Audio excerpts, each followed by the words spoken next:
What's up? It's Robert from Existence First, mental training for a modern world.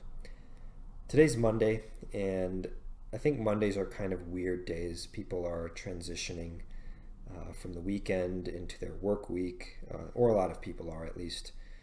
And that weekend time for many is spent watching a lot of play war on TV that we call professional sports. I mean, it is play war if you think about it. Two teams sort of trying to take territory from each other while wearing armor, helmets, and shoulder pads. And I mean, real fights do break out. Not real fights, but fights break out. But and they're not real because referees break them up. And even MMA, like the Conor McGregor fight this past weekend.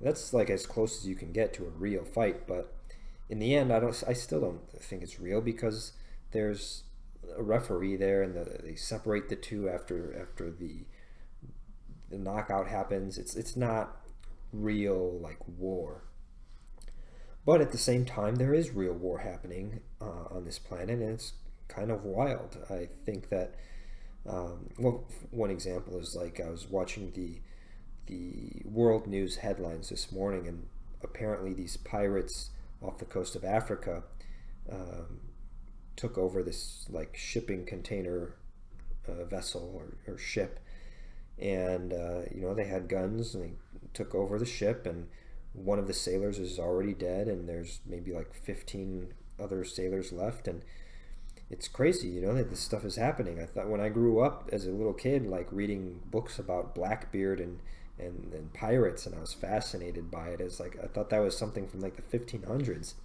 and we still have in 2021 we have this issue of like pirates. It's wild, it's just wild that it goes on. But hey, it's the human species. The human species has a potential for violence, right? I wouldn't call it a necessity, right? Because there's certainly areas of the planet that are relatively safe, relatively civilized, you could call it, where there's a lot of social order.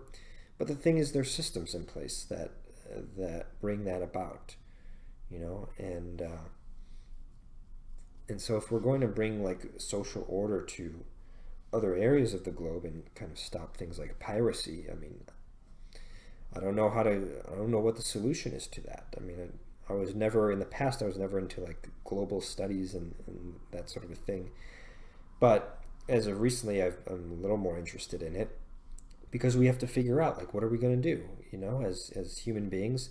In my talk yesterday at the convention, Evolution of Consciousness convention, I sort of improvisationally, if that's even a word, give this impromptu quote that the brain matures at age 25.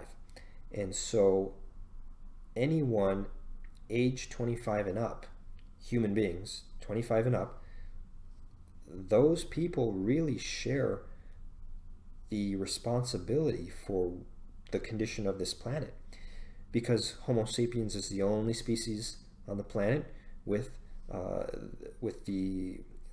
this most advanced brain, and it fully develops at age 25, and therefore everybody 25 and up is kind of bears that responsibility, I think, for making the planet be the best that it can be. So that's why these videos are important. I think it's like we have to sort of become aware of who we are as people, really understand psychology, not fake psychology, but like real stuff, like how do you, in a very practical sense, understand who you are and who other people are. And then the next step, of course, is that sort of solving those sociological problems like crime and stuff, which I don't have the answers to, but it's something I'd like to investigate and find some answers for. So that's all for now. Just a bit of a reflection. Think deeply and put your existence first.